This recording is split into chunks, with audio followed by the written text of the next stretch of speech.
May ibinunyag si LeBron James sa isang interview matapos ang nakakadismayang laro nila kontra sa Phoenix Suns. Hindi masyadong maayos ang boses ni LeBron sa press conference, kaya natanong siya ng mga reporters tungkol dito. Kahit mukhang hindi naman malubha ang kanyang kondisyon, posibleng nakapekto raw ito sa kanyang performance dahil wala siya sa 100% condition noong Lunes. Ayon kay LeBron sa nasabing interview, may sakit na daw siya noong Biyernes pa lamang, at ayon din sa kanya, ang panalo at pagkatalo ay parte ng laro. Ang mahalaga daw ay kung paano ka maglaro at patuloy na maglaro kada linggo, dahil ito raw ang magdedesisyon kung anong klaseng kupunan ang gusto mong maging sa hinaharap kahit na natalo sila sa gabing yun. Marami pa daw silang mga bagay na dapat ayusin at pagbutihin, tulad na lang daw sa second quarter na nagbigay ng pagkakataon sa Phoenix Suns para makahabol sa laro.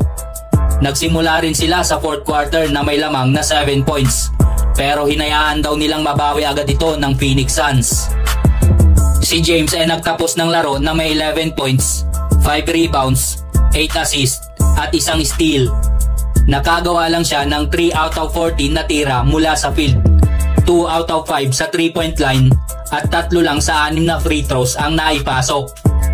Sa isang punto, mukhang mapuputol na ang streak niya sa double digit scoring na umabot na sa 1,224 games. Pero nakagawa siya ng 3-pointer late sa fourth quarter.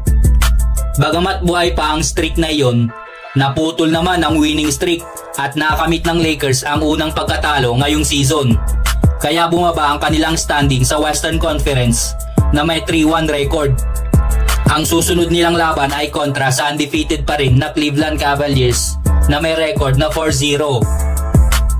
Samantala, sa parehong laro pa rin mga chong, JJ Redick, sinigawan si LeBron James dahil sa shot clock violation na nagawa nito.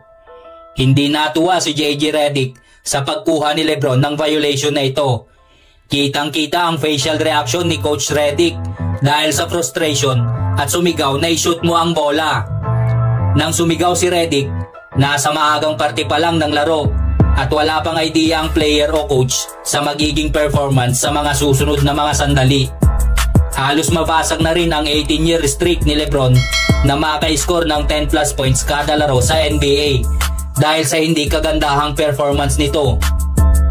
Nakakatuwang makita si Coach Redick na komportable sa pagsaway kay LeBron para mag-improve pa.